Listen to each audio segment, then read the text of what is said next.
Buenas tardes, oyentes de Gente en Obra, ¿cómo están ustedes? ¿Cómo han pasado la Nochebuena, la Navidad? Bueno, ya pasaron las fiestas. Volvemos a la realidad cotidiana. Hoy tengo el gusto de presentarles a ustedes a periodista, a Sebastián Camacho, Monseñor Sebastián Camacho, de la Iglesia Católica Antigua. También pertenece al Frente Amplio. Sebastián, ¿verdad? Pertenece al Frente Amplio. Bueno, es un gusto tenerte acá en el programa Gente en Obra. Bueno, muchas gracias, Gustavo, por esta invitación, y bueno, también saludar a toda la audiencia por estas Navidades y este tiempo de familia. Bueno, primero te voy a preguntar qué consiste la Iglesia Católica Antigua, ¿verdad? Bueno, la Iglesia Católica Antigua es una iglesia que es católica, es antigua y trata de rescatar los principios cristianos primitivos. Es decir, esa iglesia que no está aliada al poder político, al imperio, que no es instrumento de uniformización del Imperio Romano como fue el cristianismo a partir del año 1000.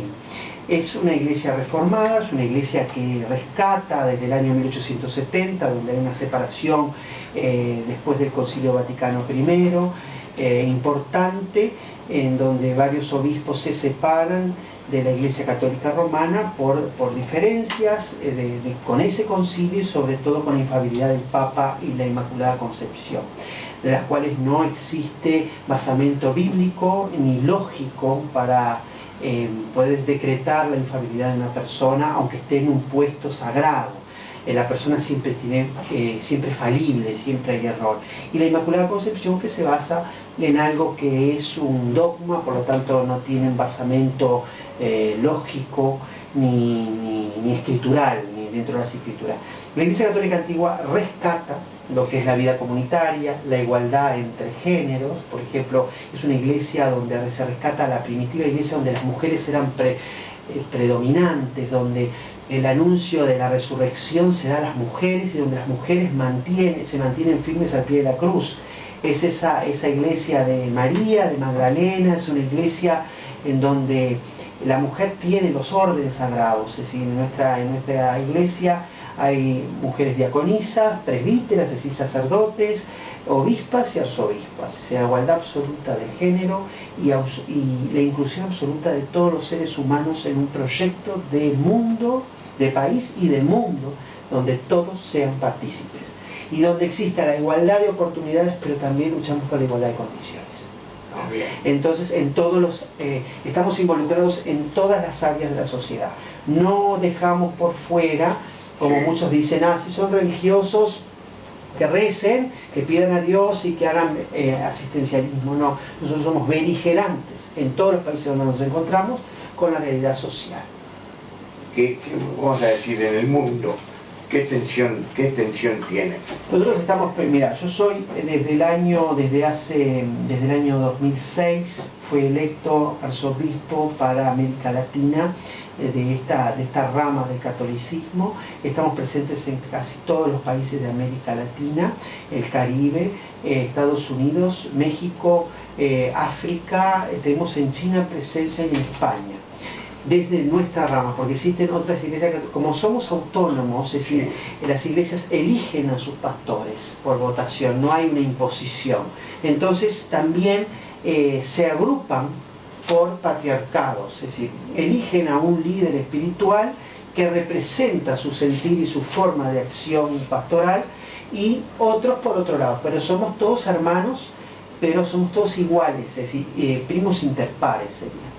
Entonces nuestra rama, que es la rama abracista, que viene del pensamiento abracista, del abrazo de la inclusión absoluta, se encuentra en estos países que te nombré, ¿no? Tenemos una presencia en comunidades aborígenes, militancia de protección contra aquellas personas que son militantes sociales y que por su militancia y por molestar al poder se ven siendo víctimas de la opresión, la persecución.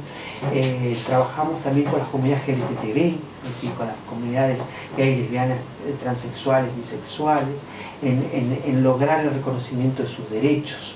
derechos de ser quien quieren o quien sienten ser, ¿no? ¿Se pueden casar? Sí, totalmente. Yo, por ejemplo, yo estoy casado con María Jimena, que es obispa también, pero también existen, por ejemplo, los obispos nuestros que son casados con personas de su mismo sexo, ¿no?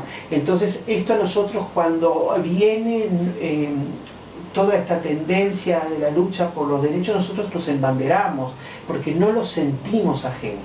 La iglesia cristiana en la antigüedad tenía la bendición de personas del mismo sexo en matrimonio, que se llamaba, había un rito que se llamaba alderpofoiesis, que es la bendición del amor, la bendición santa del amor, que se practicaba en las primeras comunidades. Luego se eliminó cuando el patriarcalismo, ¿no?, y el poder empezaron a influenciar, es decir, el poder económico y político empezó a influenciar al cristianismo y empezó a utilizarlo como herramienta de unificación y de permanencia de sí mismo, ¿sí? El poder político utiliza el cristianismo para mantenerse en el poder. Sí, otra pregunta más. ¿Ustedes dan misa? Sí, nosotros damos misa, la damos los domingos o sábados de tarde. La misa es una misa participativa, es una misa en donde la comunidad, por ejemplo, en nuestras misas hay personas de todas las religiones, es decir, que es diferente, es decir, la misa es abierta para acercarse a comulgar el cuerpo y la sangre de Cristo. No se exige la confesión como un requisito. La confesión existe, el sacramento de reconciliación, siempre y cuando la persona lo pida, lo solicita, no se sienta perdonado por alguna falta, por algo que hay un impedimento de relacionamiento con eso. Entonces recurre al sacerdote y ahí se trabaja en lo que es la reconciliación de esa persona con Dios y consigo misma, porque muchas veces esa necesidad es por la falta de perdonarnos a nosotros. Por eso no es un requerimiento, la misa es mesa abierta, es comunitaria, es participativa, y en donde encontramos personas que participan de otros cultos y que participan con nosotros en las celebraciones. Otra pregunta: ¿cómo se mantienen económicamente ustedes? Nosotros nos mantenemos de nuestro trabajo. Nuestro trabajo es, yo soy maestro de escuela pública, en este momento director de escuela, y vivo de mi trabajo. Es decir, nuestra comunidad tiene prohibido absolutamente el recaudar fondos en base a la fe. Es decir, lo que es diezmo está prohibido, lo que es el pago de sacramentos, nada de eso se puede hacer. Nosotros vivimos nuestro trabajo, vivimos en comunidad. Nuestra familia sirve al Señor a través del sacrificio, de la humildad. Somos iglesias muy humildes, insertas en comunidades muchas veces sumamente pobres, muy dañadas, y que tratamos de empoderarnos de la esperanza y del trabajo comunitario para salir adelante. Pero no hay ningún tipo de recaudación a través de la fe. ¿Dan sacramentos? ¿Se dice el sacramento? Sí, los sacramentos, los 7 sacramentos se dan, como el bautismo, la comunión, la confirmación, el matrimonio, la unción, ¿no? Me faltó uno, me dije. El bautismo, confesión, confirmación, Eucaristía, casamiento, extrema unción, ¿no? Entonces eso lo damos como ese rito católico antiguo. Eso, hay una diferencia en los ritos, son más antiguos, son distintos, son más participativos de la persona, son más comunitarios, es más horizontal que vertical. Es decir, nosotros no trabajamos la verticalidad, no el sacerdote, el arzobispo o el patriarca no es un rey, no es un príncipe de la iglesia, ni ostenta cargos de jerarquía, vamos a decir, política o gubernamental, de mandar, de exigir o de condenar, sino es el gran servidor del pueblo. Por lo tanto, se mantiene en un diálogo permanente, en una preocupación permanente por el otro, por lo que está sucediendo, por qué no viniste, qué necesitas, y ahí en esa hermandad es donde se ve quién es el que prima, porque el que gobierna la comunidad tiene que ser el que más sirve. Está perfecto. aclarado ciertos puntos, está permitido entonces, vamos a decir, la participación tuya política, vamos a decir. Por supuesto, es decir, nosotros participamos en todos los países donde estamos presentes, participamos en política. ¿Por qué participamos en política? Porque la vemos como un instrumento. Nosotros cuando rezamos el Padre Nuestro decimos, venga a nosotros tu reino. Una cosa es que venga, pedirlo, y otra cosa es qué hacemos para que ese reino de justicia, de paz, se instaure en el mundo.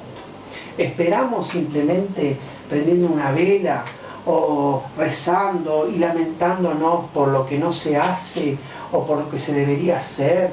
No, nosotros tenemos que tomar participación, tomamos participación, y más en los países que tenemos la bendición de que sean democráticos. Entonces tenemos que ser la voz de los sin voz, tenemos que ser beligerantes con aquellos que realmente necesitan que sus derechos sean reconocidos y valorados.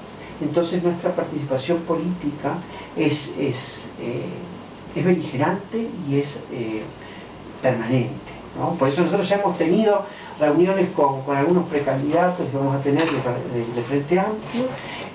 Sí, puede decir perfectamente sí, nosotros, que soy de izquierda. Vamos a empezar por ahí. Sí, nosotros, por ejemplo,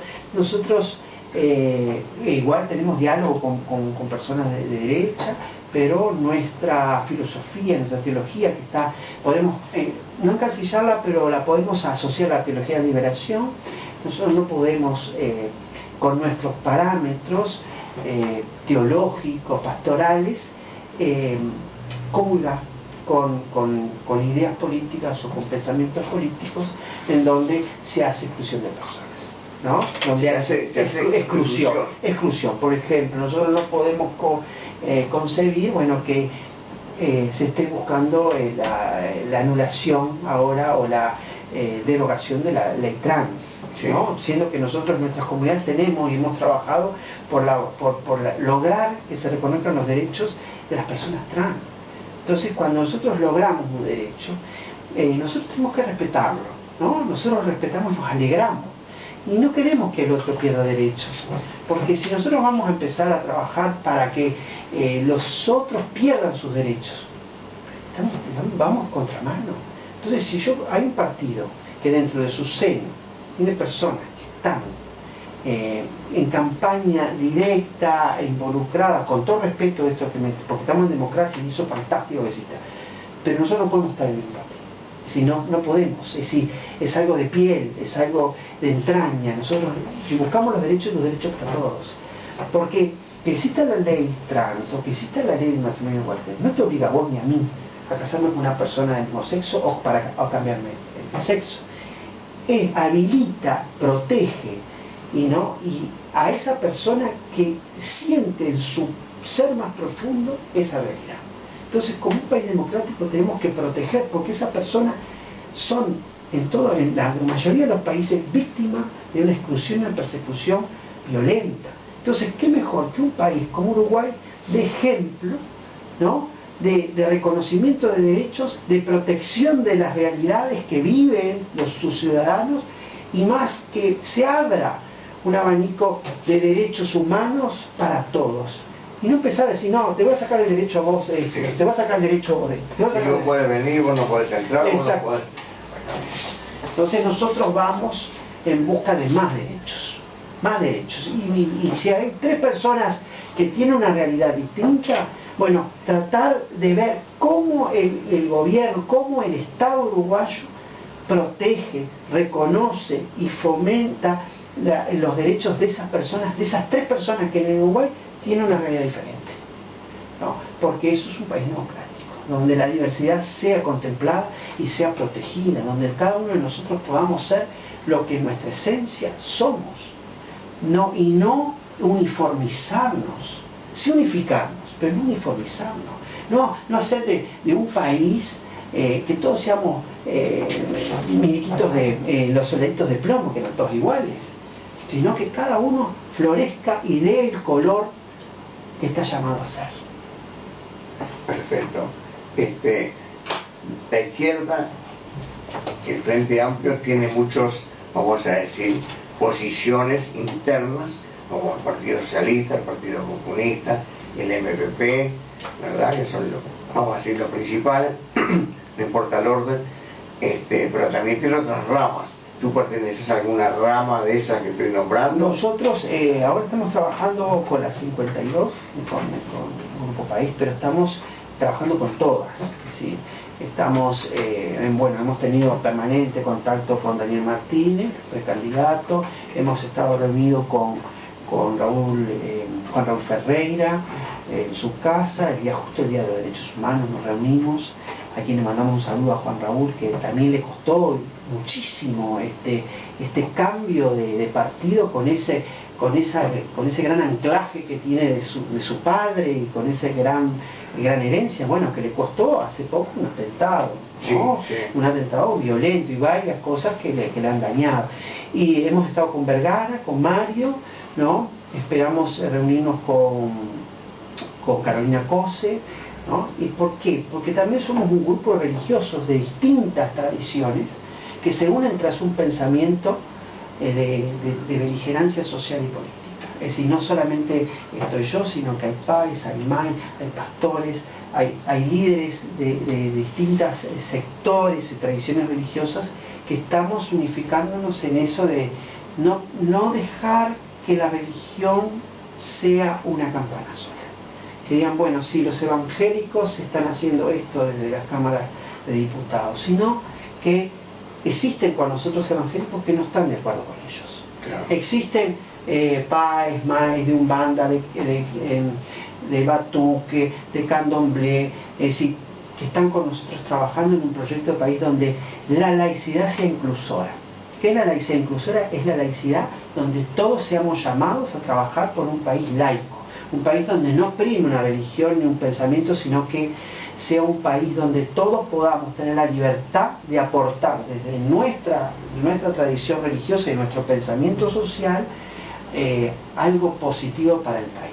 Entonces, estas reuniones las estamos teniendo, yo las estoy teniendo con distintos precandidatos al Frente Amplio, pero junto con líderes de otras religiones, ¿no? Que estamos en este camino de también buscar un nicho dentro de la fuerza política donde podamos ser voz de los sin voz. Es decir, y también lo que buscamos es que el Estado uruguayo, en su laicidad, que la bendecimos, esa laicidad, porque nos permite ser lo que somos, sí. No como en otros países donde tenemos comunidades en donde al ser un país religioso, profesar un credo, se complica muchísimo el reconocimiento de asociaciones, de grupos y de trabajo, ¿no? Religioso.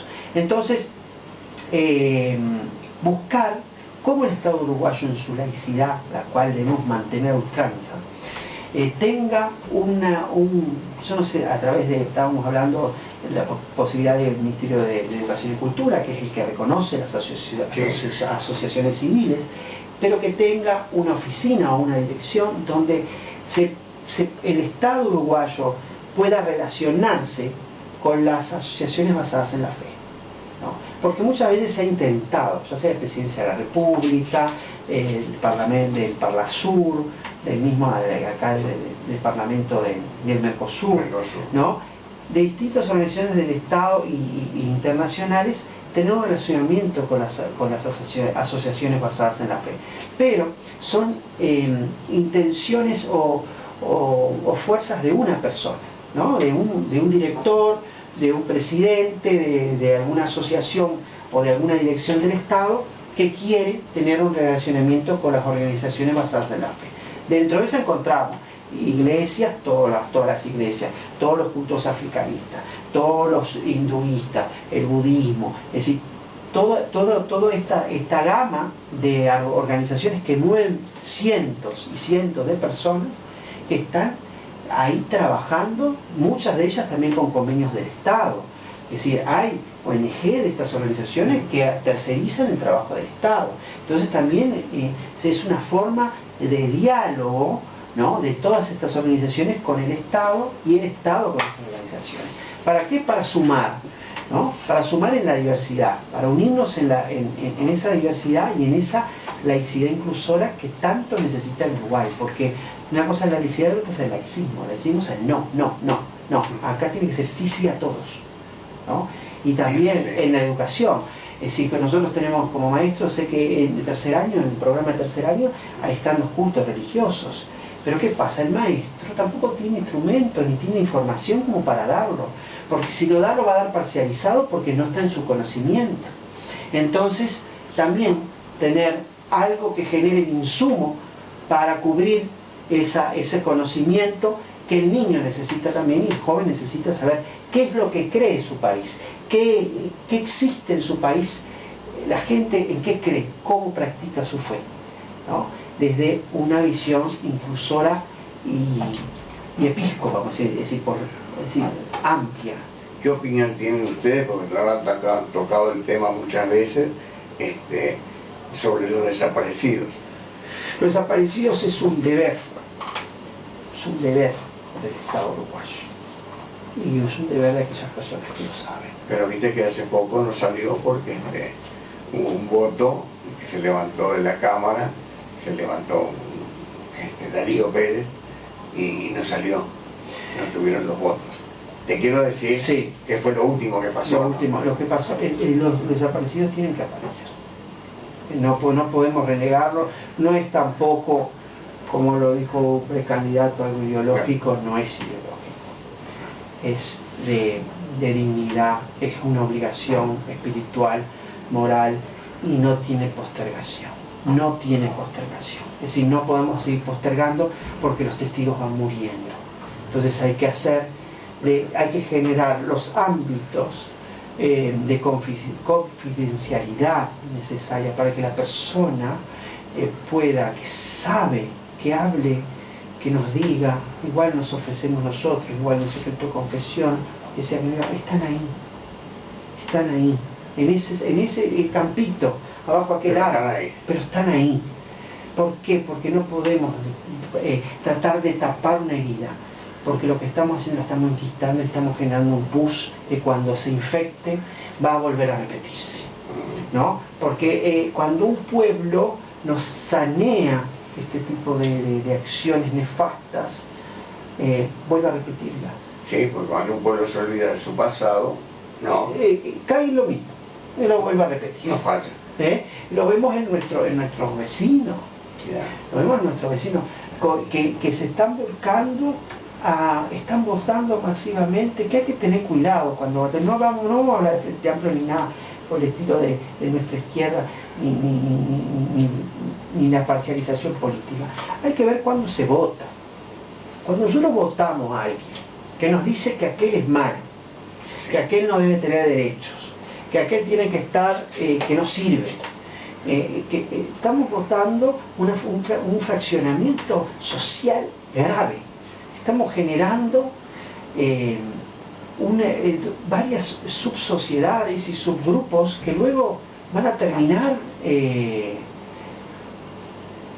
enfrentándose, y eso va a generar de que el país entre en caos y que gane el que más grita, el que más acusa y el que más amenaza. El que amenaza, ¿no? El que amenaza con la fuerza. Sí. Ese va en contra de la democracia. Vos sabés que Sebastián Camacho, monseñor de la Iglesia Católica Antigua, repetiste 2 veces una cosa que me llegó muy profundamente. Somos la voz sin voz. Este programa es para eso también. Qué bueno. Siempre lo dije. En 18 años estamos al aire y siempre dijimos así. Somos la voz de los que tienen voz. ¿Está bien? Está perfecto. Y nosotros somos eso. Nosotros queremos ser eso. Queremos ser la voz de la esperanza. La voz de la esperanza que actúa. Que sea beligerante y que sea responsable. Responsable en nuestras palabras, responsable en nuestros actos, ¿no? Es decir, y transformadores. La última pregunta. ¿Dónde se puede ubicar la Iglesia Católica Antigua? Ahí está. Se encuentra una pequeña obra, nosotros tenemos una pequeña obra en la calle Suecia y Río de Janeiro. Sí. Suecia 1896, esquina Río de Janeiro, que se llama Casa del Abrazo. Dentro de Casa del Abrazo tenemos la capilla donde celebramos los sacramentos. Las misas las estamos celebrando los domingos a las 5 de la tarde. Todos los domingos. Todos los domingos a las 5 A las 5 de la tarde. Suecia 1896, esquina Río de Janeiro. Muy bien, te agradezco la presencia tuya en nuestro programa. Voy a repetir tus datos. Sebastián Camacho, Monseñor de la Iglesia Católica Antigua, perteneciente al FAR. ¿Tú? Sí. No quiere decir que los que vayan. No. Estamos hablando de otra cosa. Particularmente. No tiene por qué. Hay gente hay gente del Partido Nacional, hay gente de otros del Partido Colorado, de todos, porque todos, al hacer Abracita, incluimos a todos. Perfecto. Solamente que nuestro proyecto pastoral, nuestro proyecto de vida personal, se enfocan en la izquierda como un camino y como una propuesta que acompasa nuestro sentir más profundo. Te agradezco mucho tu presencia. Gracias, Gustavo. A las órdenes, como siempre. Bueno, muchísimas gracias. Viste, hablamos todo. Muy bien, bueno, muchas gracias. Subimos aprovechar el tiempo, ¿viste? Sí. No, porque es importante, para mí, ¿qué te iba a decir? Me gustó cuando dijiste la voz y poco, siempre hace 18 años que estoy diciendo, a veces me olvido, hoy me olvidé. Pero te quieres acordar vos. Es verdad, es la voz y la voz. Que nadie nos da pelota. A la gente que nadie le da pelota, nosotros lo traemos por acá, no por vos. No, pero sí. Vos me entendés. Yo te entiendo. Yo te entiendo, pero en sí, ahora recién está dando pelota. Te digo más, sos el primero del 30 años que viene acá, nunca vino por el lado, blanco, nadie. O sea, vinieron de la izquierda. Sí. De izquierda. Pero nunca hubo una presentación, pertenece a tal grupo, no, es la voz y no es el voz. ¿Entendiste? Sí. Y detrás tenemos un amigo en común. Tenemos a José María. José María que está ahí, sí. Está bien. Yo te deseo mucha suerte. Bueno, muchas gracias, Gustavo. Te voy a dar un abrazo. Y me tenés que llamar. Sí, yo preciso. Yo te tengo al tanto de todo. Yo no me voy a Abu Dhabi, me voy a un encuentro invitado por los líderes musulmanes, los máximos líderes musulmanes. He venido también.